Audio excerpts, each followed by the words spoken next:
If you're wondering, how can I afford all of these expensive shoes? It's because this video is sponsored by Scentbird. Thanks, Scentbird. These are the Viberg 145 Oxfords in natural waxed flesh, retailing for a wild $740. These are considered by many to be the best silhouette of a shoe or boot of all time. The leather is also some of the rarest leather in the... Oh, okay.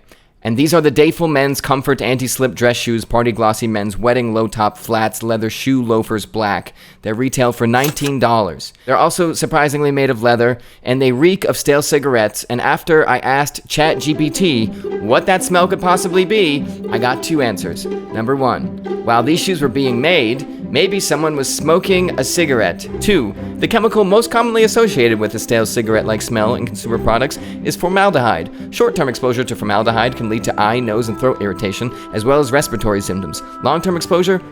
Much worse. Anyways, I'm sure it's nothing to worry about because Walmart always has my back. So what's the difference between a $20 shoe from Walmart that if it gets too close to my face makes me cough, and an $800 shoe from Viberg that if it gets too close to my face makes me want to put it on my feet? Today, we're going to be talking about that, from leather quality to how it's made to where it's made to different materials that you probably didn't know about to support for your feet to all these crazy things. What's up, everyone? It's Michael, and I just got to finish cooking nothing because I like cereal in the morning. Starting off, of course, with Walmart, we have the Dayful Men's Comfort Anti-Slip Dress Shoes, Party Glossy Men's Wedding Low-Top Flats Leather Shoe Loafers Black. These are the first ever product on the Iron Snail that I think is actually bad for your health if you touch it, if you wear it. I'll explain that in a second, but before I do, I just want to tell you that I'm creating a new YouTube channel because I'm creating a clothing brand called The Iron Snail as well, and I'm documenting the entire journey of making obscenely high quality garments. I teased one in the last video. Let me know if you saw it. But I just think you should check out The Tale of the Iron Snail, the YouTube channel. The link is in the description. Thank you so much. Also, if you like anything I'm wearing today, from shorts to shirts to shoes to whatever, the link is in the description. It starts with carrot, so check that out. Interestingly, the first thing about these shoes is that they are made of leather, or it should probably say that they contain some form of leather. Usually very cheap leather is leather with plastic sprayed over it. That's called a top coat or finished leather or something like that. It's used to hide flaws on the leather. I think this is something different because what you can also do is get really, really, really cheap, terrible, horrible quality leather,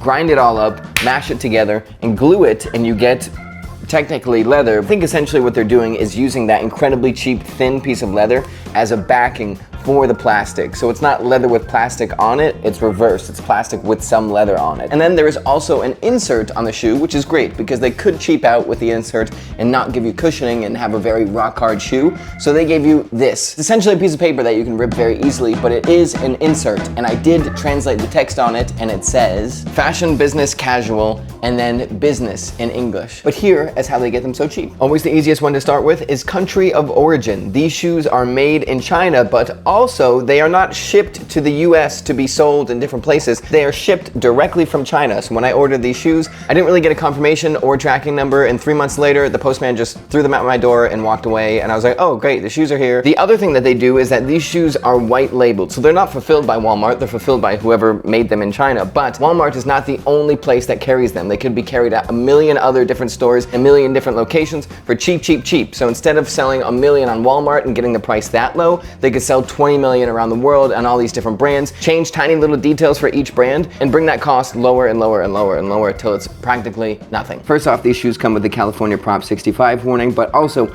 you're probably familiar with off-gassing to the point where you don't even think about it. If you buy something made of plastic, when you open it, you expect it to smell a little weird, then that smell goes away, all good. I got these shoes, opened the bag, and the smell, first off, was stronger than anything I have ever smelled before. You could smell it in my entire apartment when I opened the bag. So I let them air out outside for a few days, and I let them air out in my apartment after that for a few weeks, and they still smell almost just as bad. These are made to be worn for a night or a week and then disintegrate. They're made if you forgot shoes before a wedding or something like that. But thrift shops are a great deal, so do not get these shoes, please. They're very bad. Taylor put those in for me. They're lovely. You're probably familiar with these. These are the Adidas Gazelles. They are 5 to 6 times more expensive than the Loafers, and you notice it right away. And the main place you notice it, obviously, is when you're looking at the shoe. There is that definite hallmark of Vietnamese manufacturing. If you look at the lip on the side, just kidding. Materials are just immediately vastly better. We're actually using real leather. We're using suede. So we have leather, we split it in half. We have actual suede, not a little thin piece of glued together board. We also have actual cushioning. The outsole is a softer rubber, and there is an insert insert that is not a piece of paper. There is actual quality control, so Adidas will make sure that the shoe is good, which is also very important. And you also kind of have to pay for Adidas. So you have to pay for the marketing, you have to pay for the storage, you have to pay for the US customer service.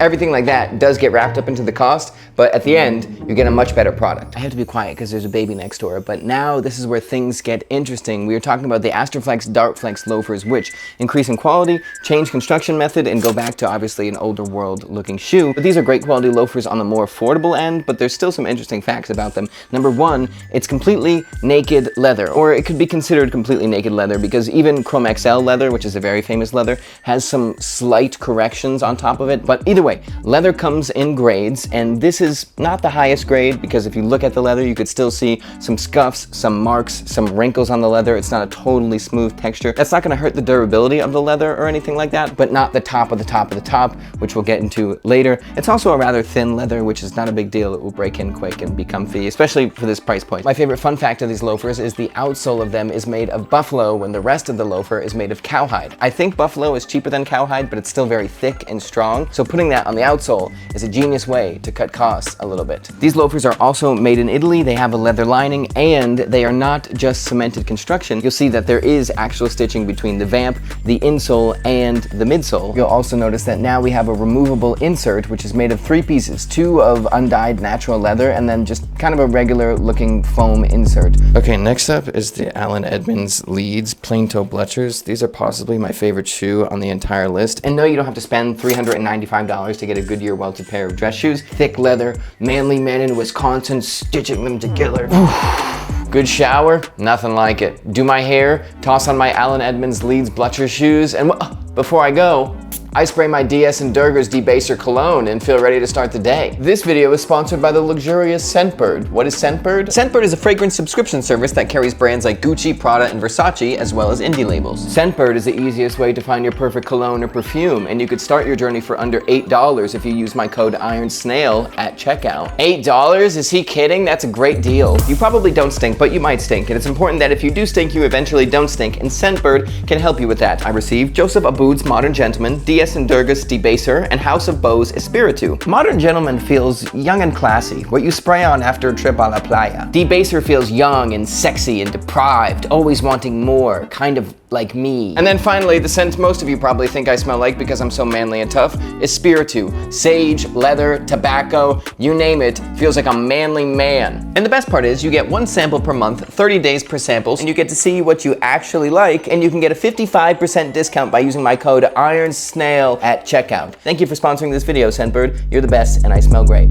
Okay, the Edmonds. These, like I said, probably my favorite shoes on the list, and they're beefy compared to everything else that we've seen. These are almost double the weight as the Astroflex, Dartflex loafers. You notice that the leather is way thicker, the lining is basically as thick as the Astroflex in general. These are also made in the United States of America, which of course makes the price go up. The entire upper of this shoe is a beautiful calf leather, and we also have leather on the bottom, but if you look, you will also see stitching, because these are Goodyear welted, aka bench welted, aka recraftable, aka resolable. That means when these shoes are worn down and they look like they're at the end of their lives, you can just rip the bottom off, put a new bottom on, good to go. The way Goodyear welting works is that obviously we have the leather vamp right here that bends under, but we have this little lip, which is the welt of the shoe. And with that little lip, there is a gap between the midsole and the vamp that is then filled with cork. And that is why a lot of people say Goodyear welted shoes or fancier leather shoes will mold to your feet over time, because you're compressing cork, you're compressing leather, you're moving leather, you're breaking it in certain areas,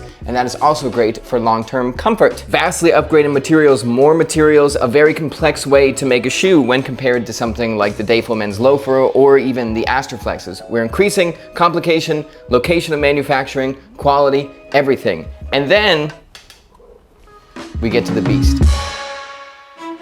If you go on Reddit, r/Goodyear Welt, and you say, hey, why do Vibergs cost so much money?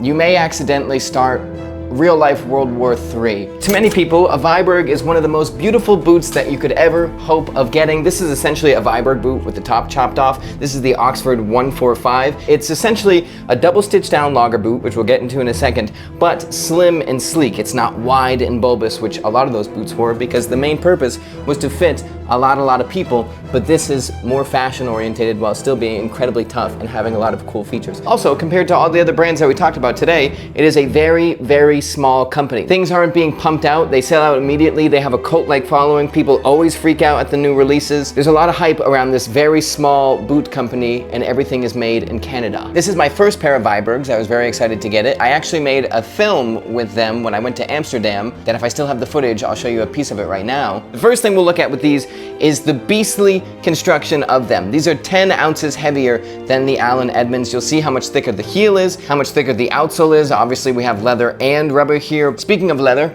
these also smell very nice, but Viberg uses some of the best leathers from the best of the best leather manufacturers. Horween being a huge one. They use Chrome XL from them, they use Shell Cordovan, but they also use very weird leathers, just to name a few. Kangaroo, Kudo, I think one of them was, reindeer, all very exotic leathers that you don't see in a ton of boots, and they don't make a lot of those boots, so they're not ordering a lot of the leather, and there probably isn't a lot of that leather to order, so the price keeps going up. Hopefully you could see it, but they also use a construction called stitch down construction with a double stitch here. That is not Goodyear welted construction, that is different. Instead of folding the vamp down and then putting the welt on, you fold the vamp out and stitch it down, and this is so you can keep moisture, water, other things like that out even more. And the double line of stitching, fun fact I just learned today, Viberg was really the ones to bring that wave to mass appeal. Hipsters getting coffee, all of a sudden wanting a double stitch down constructed boot that cost over $800. Also, I think they just look dangerously close to elf shoes, which I like that a lot. What you're looking at right now is a natural waxed flesh, which is very cool. This is actually a rough out, so it should look fluffy,